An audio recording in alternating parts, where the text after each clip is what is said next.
यो हाम्रो यो स्कर्पियो पिकअपको इडिसी 1639 को इसिएम हो। मैले चाहिँ अब यहाँ चाहिँ इसिएम टेस्टिङ गर्नको लागि यो बोर्डहरू मगाएर हजुरको इस्यु टेस्टिङदेखि लिएर कहाँ के प्रब्लम छ सबै चेक जाँच गरेर बनाएर तपाईको म यहाँ इन्जेक्टर फायरिङहरू सबै चेक जाँच गरेर मैले कस्टमरहरूलाई यो इसिएम दिने गरेको छु। अब मैले हजुरहरूलाई यो चेक कसरी गर्ने के तरिकाले गर्ने भनेर यहाँ हजुरलाई सानो भिडियो बनाएर देखाउँदैछु। यो मैले ब्याट्रीबाट 12 भोल्ट यहाँ सप्लाई दिएको छु अनि यहाँबाट आरपिएमहरू हाई लो गर्न मिल्छ। यसबाट रेलको इसिटी यिनीहरू सबै चेक जाँच गर्न मिल्छ। अब म हजुरलाई यहाँ सुरु गराउँदैछु। यो ब्याट्रीबाट पावर आयो, यो डिआरबी बल्ब चल्यो, यो चेक लाइट यसको ब्लिङ भइरहेछ हैन। अनि अब हजुरको यहाँ यो एडेप्टरबाट मैले इस्यु क्र्याङ्किङ गर्न लागिरहेको छु। तपाईहरुलाई म देखाउँछु।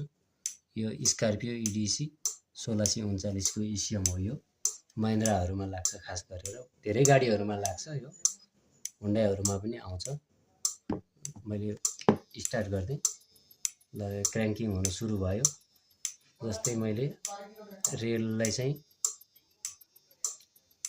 2 मा राखे अनि इसिटी लाई चाहिँ 5 मा राख्दै छु।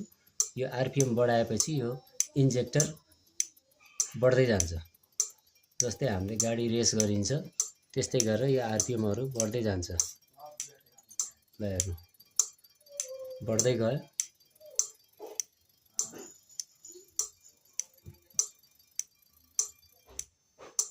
यो थियो हाई भयो। इन्जेक्टर फायरिङ गरिरहेछ, चेक लाइट छ, डिआरबी छ। हामीले चाहिँ इसिएम रिपेयरिङहरु गर्नुको साथसाथै गाडीको चाबीहरुदेखि लिएर हरेक चीजहरु हामीले बनाउने गर्दछौं। गाडीको रिमोट, सेन्सर प्रोग्रामिङ, इस्यु प्रोग्रामिङहरु हरेक चीजहरु हामीले गर्दछौं। हाम्रो शप चाहिँ गङ्गामा विनायक हस्पिटलको मुनि छ। हजुरको कसैलाई सम्पर्क गर्नु परेमा हामी सम्झिनु होला। हाम्रो मोबाइल नम्बर 9823 25 95 51 छ। कसैलाई केही पर्यो भने सम्झिनु होला। हस्, धन्यवाद।